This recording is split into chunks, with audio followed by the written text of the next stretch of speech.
What is Rawls ethics? Rawls ethics क्या होती है?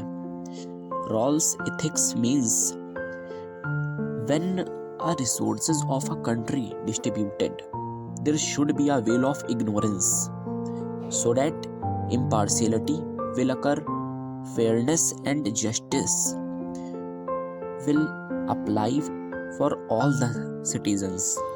कहने का मतलब ये है कि जो जॉन रॉल्स है वो कहता है, रॉल्स की इथिक्स कहती है अकॉर्डिंग टू हिम कि जब हमें कंट्री के रिसोर्सेस को जब भी बांटा जाए तो इस तरह से बांटा जाए कि हमारे सामने एक ऐसा पर्दा हो, एक वेल ऑफ इग्नोरेंस हो कि हमें पता ना हो कि हम रिसोर्सेस को डिस्ट्रीब्यूट कर रहे हैं तो हमारा कौन दोस्त है, कौन हमारा दुश्मन है, कौन हमारा पड़ोसी है, कौन हमारा रिश्तेदार है या कौन हमारी कास्ट का है।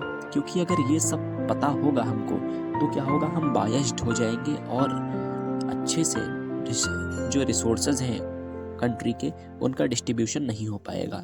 इसीलिए हमें पता ना हो कि कौन कौन, यानी कि मीन्स कहने का ये है कि सभी को इक्वलिटी बेसिस पे क्या हो, रिसोर्सेज बांटे जाए, सभी में डिस्ट्रीब्यूट किया जाए ताकि इम्पार्शियलिटी हो सके सभी के साथ, फेयर जस्टिस, सभी को न्याय मिल सके। इसलिए क्या करें कि एक पर्दा हो, वेल ऑफ इग्नोरेंस हो, जिसके जरिए क्या होगा कि हमें पता ही नहीं है कि कौन हमारा रिश्तेदार है, कौन हमारा दोस्त है। कहने का मतलब यह है कि अगर रिसोर्सेस का कंट्री के डिस्ट्रीब्यूशन हो तो इस तरह से हो सभी को इक्वल ट्रीटमेंट हो, सभी के साथ, ना किसी को कम कि हमारा दोस्त है तो हम इसे ज़्यादा रिसोर्सेस देंगे, हमारा दुश्मन है तो हम इसे कम देंगे, नहीं।